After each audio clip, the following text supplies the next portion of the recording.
Assalamualaikum warahmatullahi wabarakatuh. Saudara-saudara sekalian yang berbahagia, syukur alhamdulillah di bulan Ramadan 1442 Hijriah ini kita dapat bertemu kembali dalam materi pendidikan Pancasila dan kewarganegaraan. Tak lupa saya ucapkan selamat menaikkan ibadah puasa Ramadan. Mudah-mudahan puasa kita diterima oleh Allah Subhanahu wa taala. Amin ya rabbal alamin. Saudara-saudara sekalian, pada pertemuan kali ini saya akan menjelaskan tentang teori ideologi ya. Teori ideologi itu apa? Ideologi secara garis besar tentu kita sudah paham bahwa ideologi itu adalah sebuah konsep, sebuah ide-ide, sebuah pemikiran, sebuah paham tentang masyarakat, tentang bangsa, dan tentang negara. Misalnya Pancasila itu adalah sebuah ideologi ya, memang Pancasila itu adalah sebagai sebuah keyakinan kita, sebagai sebuah konsep kita dalam menjalankan kehidupan berbangsa dan bernegara. Saudara-saudara sekalian, ini ada beberapa konsep tentang ideologi, ada beberapa pengertian baik secara etimologi maupun terminologi tentang ideologi. Secara etimologi atau secara bahasa, ideologi itu berasal dari idea ya. Artinya pemikiran, konsep, gagasan, idea, dan yang kedua adalah logoi ya. Ideologi, idea, dan logoi. Idea itu artinya pemikiran, konsep, dan gagasan, sedangkan logoi itu adalah pengetahuan. Nah, oleh karena itu secara terminologi, secara istilah, maka definisi ideologi itu adalah pengetahuan tentang ide-ide ya, keyakinan atau gagasan, itu adalah ideologi. Jadi sekali lagi, secara terminologi, ideologi itu adalah pengetahuan tentang ide-ide, keyakinan atau gagasan. Pertama kali digunakan oleh Anthony Destutt de Treki pada masa Revolusi Prancis tahun 1789 untuk mendefinisikan sains tentang ide. Bagaimana menurut pandangan para ahli, kawan-kawan sekalian? Menurut Descartes misalnya, ideologi itu adalah inti dari semua pemikiran manusia. Ini menurut Descartes ya.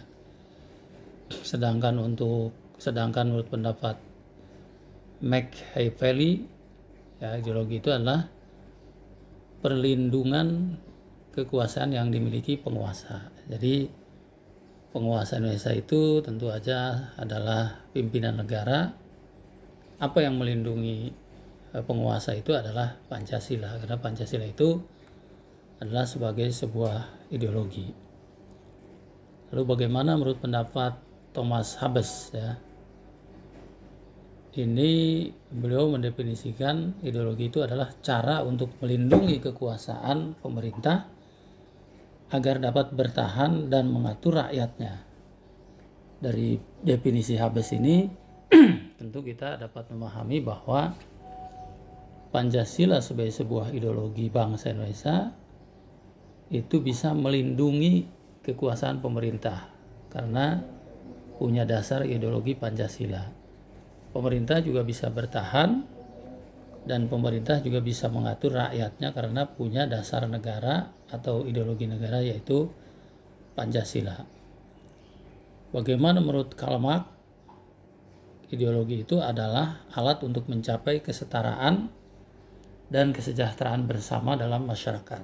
Nah, ini saya kira lebih real lagi bahwa ideologi itu, terutama adalah ideologi negara, itu adalah sebagai sebuah instrumen atau sebagai sebuah alat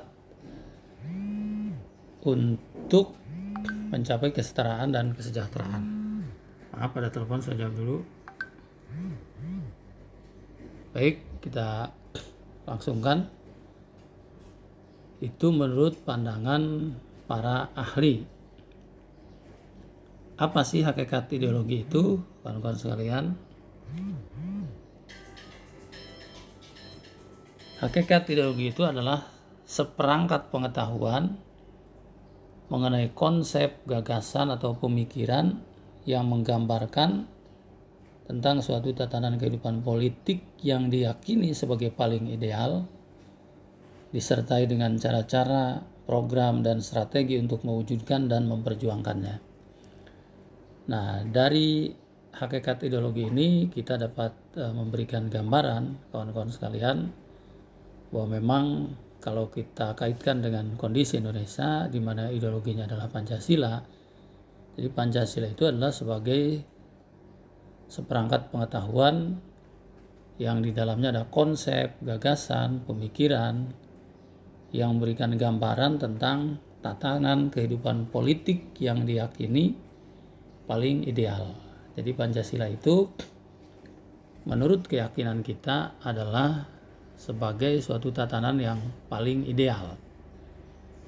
Nah, bagaimana untuk mewujudkan dan memperjuangkannya? Misalnya menuju masyarakat yang adil dan makmur, tentu saja ada cara-cara, ada program, ada strategi, ya, sehingga bisa terwujud, ya.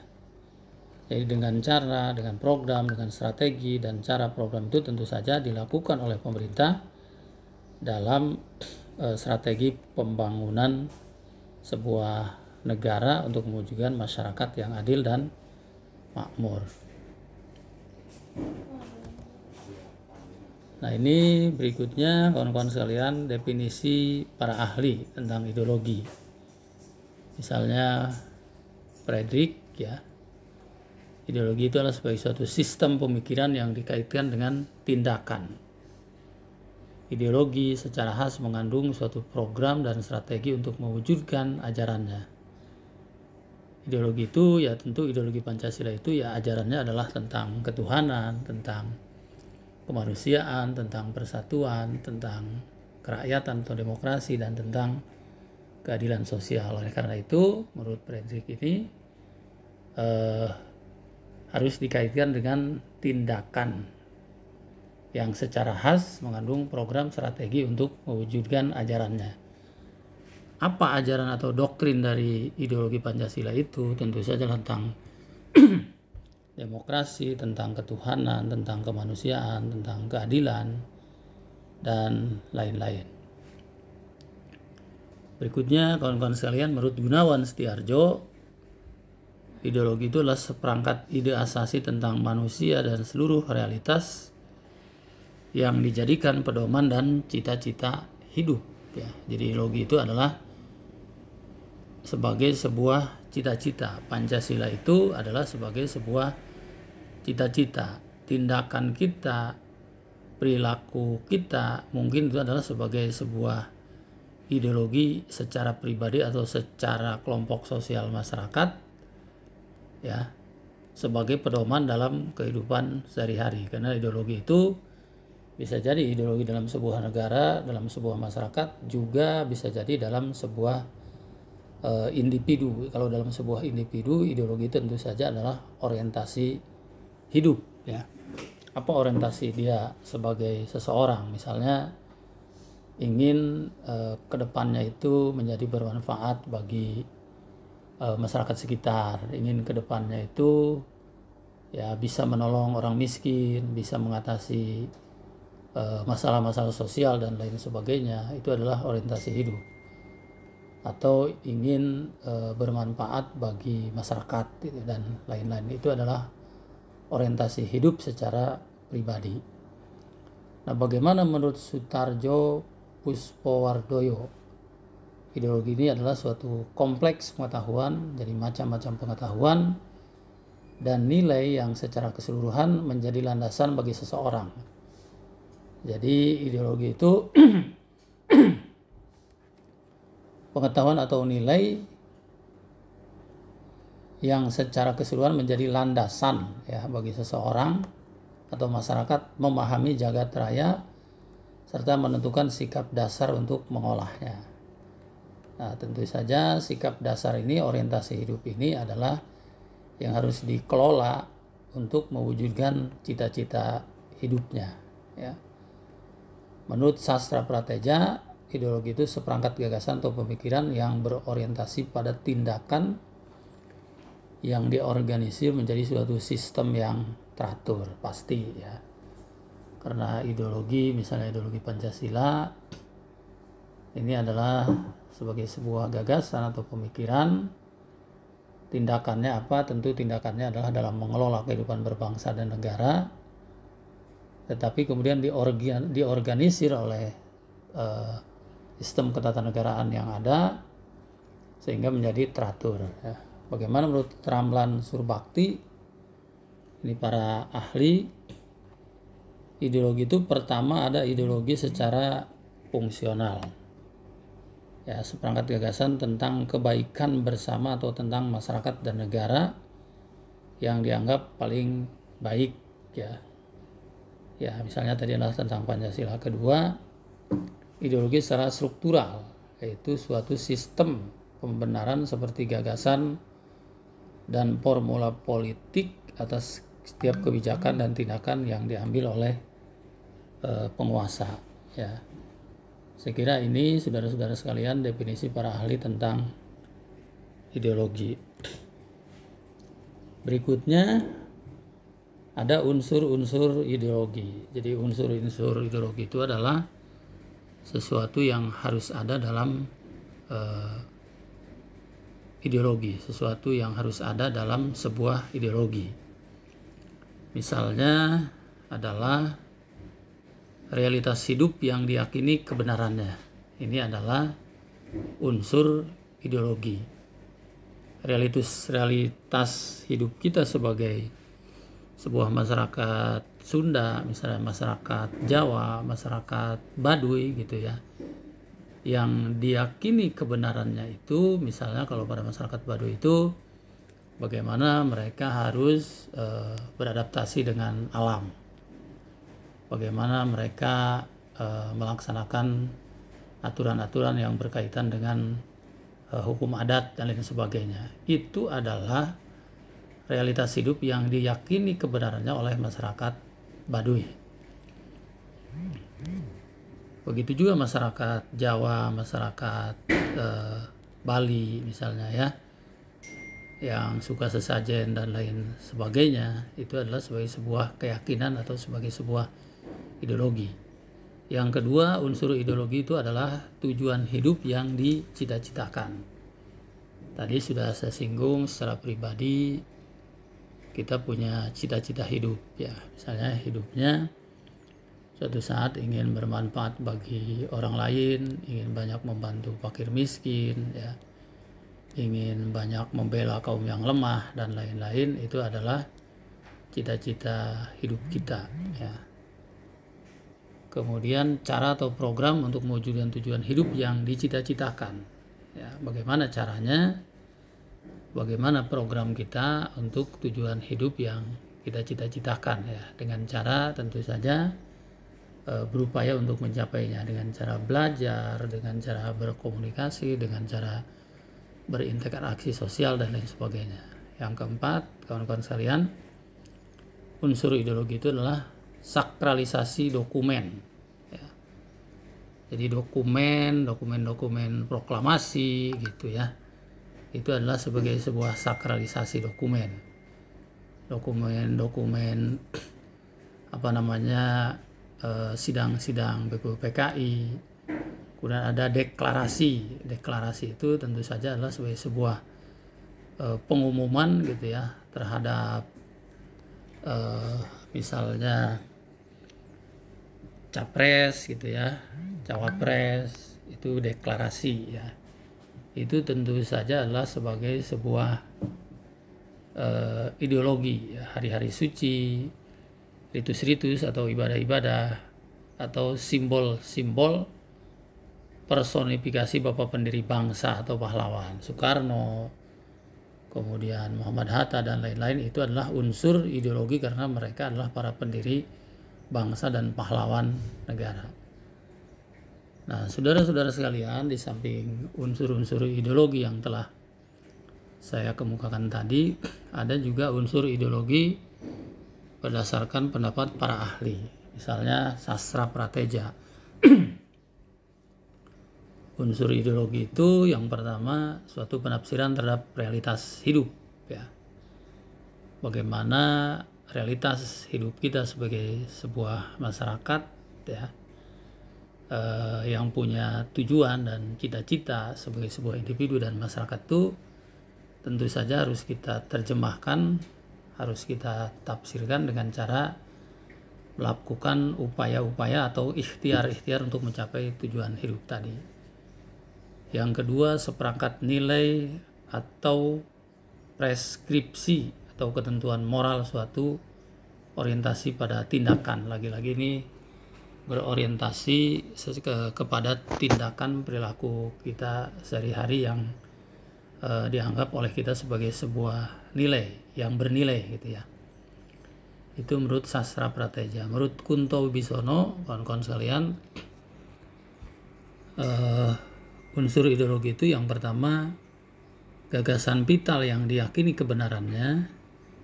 Jadi kalau kita sebagai sebuah masyarakat begitu, kemudian punya tradisi guyub, punya tradisi saling menolong, saling membantu begitu.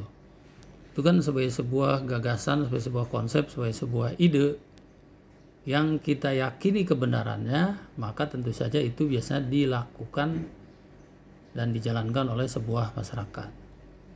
Kemudian yang kedua, mitos yang optimik deterministik, ya.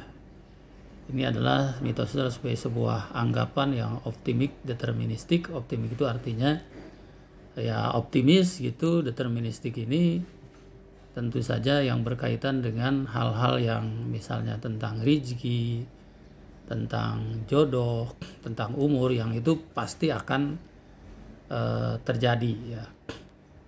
Jodoh, rezeki kita itu adalah sesuatu yang pasti yang akan kita dapatkan, yang menjamin pencapaian tujuan, ya. Jadi saudara-saudara sekalian, anggapan-anggapan tentang optimik deterministik tadi tentu saja bisa menjamin pencapaian tujuan kita sebagai sebuah individu. Yang ketiga adalah loyalitas yang menuntut keterlibatan atau kepatuhan para pendukungnya. Ideologi Pancasila itu sebagai sebuah ideologi. Siapa para pendukungnya? Tentu saja adalah sebagai sebuah warga negara. Kita ini warga negara adalah para pendukungnya. Dan itu menuntut keterlibatan kita, misalnya untuk menciptakan demokrasi, untuk menciptakan keadilan sosial. Itu menuntut keterlibatan dan kepatuhan kita sebagai anggota masyarakat dari sebuah negara yang punya ideologi Pancasila. Nah, kawan-kawan sekalian, berikutnya tipe atau model ideologi, ya. Ada ideologi terbuka, ada ideologi tertutup. Ideologi terbuka itu artinya fleksibel, ya. Fleksibel itu lentur gitu, ya, terbuka terhadap pembaruan dan penafsiran, tidak kaku, terbuka terhadap upaya-upaya penyesuaian dengan tuntutan, kebutuhan dan perkembangan zaman. Contohnya ideologi Pancasila. Dia fleksibel karena selalu disesuaikan dengan perkembangan dan tuntutan zaman. Yang kedua, ideologi tertutup. Ini kaku, tertutup bagi pembaruan penafsiran, tertutup dari upaya penyesuaian dengan tuntutan, kebutuhan dan perkembangan zaman. Misalnya ideologi komunisme, ya, Marxisme, itu adalah ideologi yang menurut saya adalah kaku, ya, tidak menuntut penyesuaian dengan perkembangan zaman.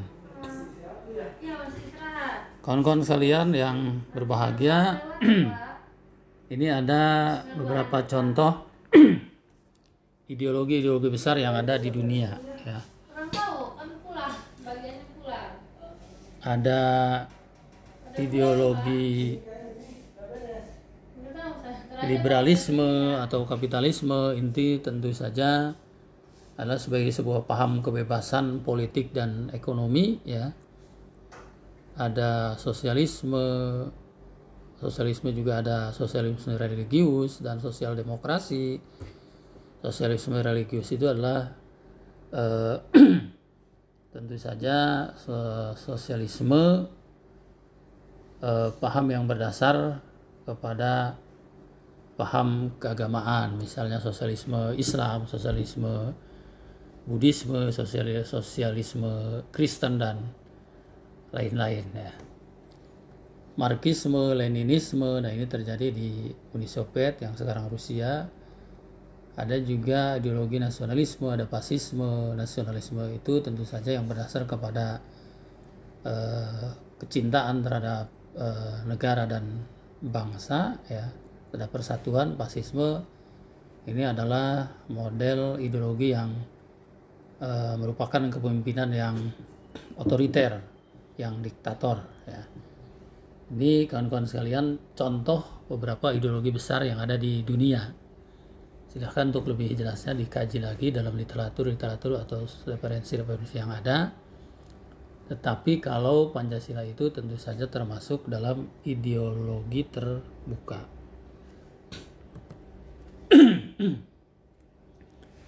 Berikutnya ada dimensi ideologi atau parameter ideologi.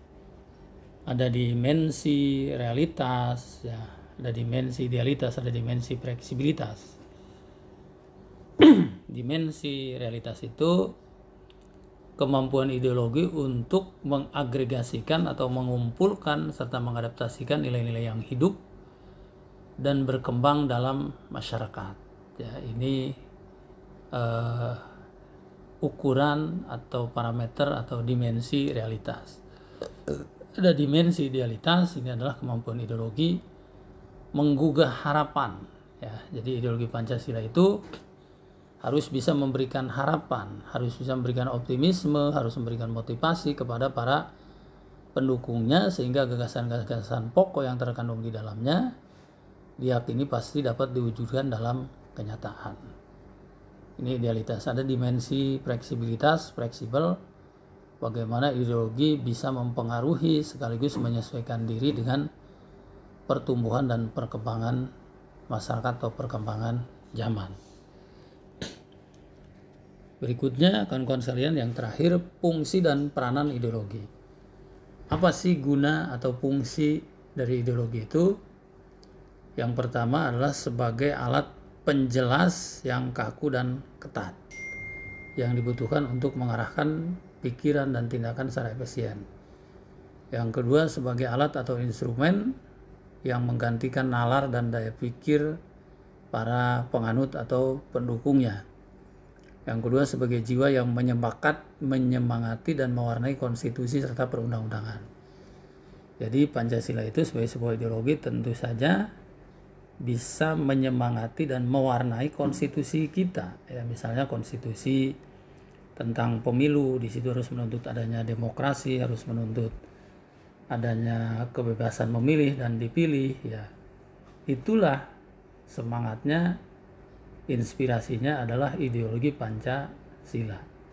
Yang keempat sebagai pemelihara integritas para penganutnya dan integritas nasional. Jadi ideologi itu adalah yang memelihara integritas kita, ya, yang memelihara moral kita sebagai penganutnya dan integritas nasional. Jadi memelihara moral kita secara pribadi dan memelihara moral kita secara nasional. Sekira itu saudara-saudara sekalian yang berbahagia, terima kasih atas partisipasi dan kebersamaannya, dan berdasarkan jadwal yang saya terima untuk mata kuliah PPKN ini dari hari Senin sore dialihkan ke hari Minggu pagi. Terima kasih dan mohon di absen, ya. Sekali lagi terima kasih atas kebersamaannya. Assalamualaikum warahmatullahi wabarakatuh.